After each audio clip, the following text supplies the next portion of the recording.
so this is the song on the Tots whole project. It's called Gallop, and this one is an across the floor song.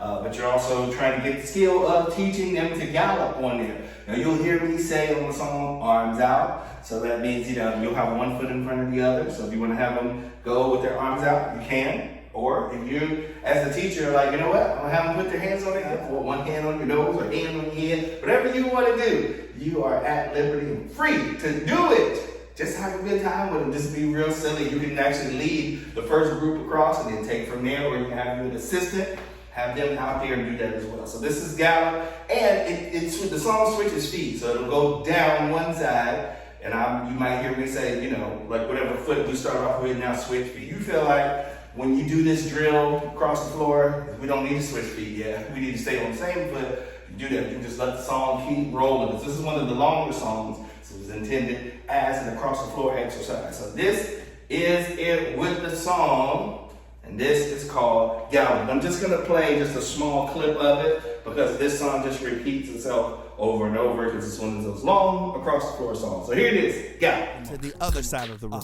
So I want you to take one foot, put it in front of the other, and don't let the back foot catch up with the front foot. So everybody get on the side of the room, and when I count to 3, we're going to the other side. Arms on 3. Are you ready? Here we go. 1, 2, 3. Let's go. Now gallop. Arms out all across the floor.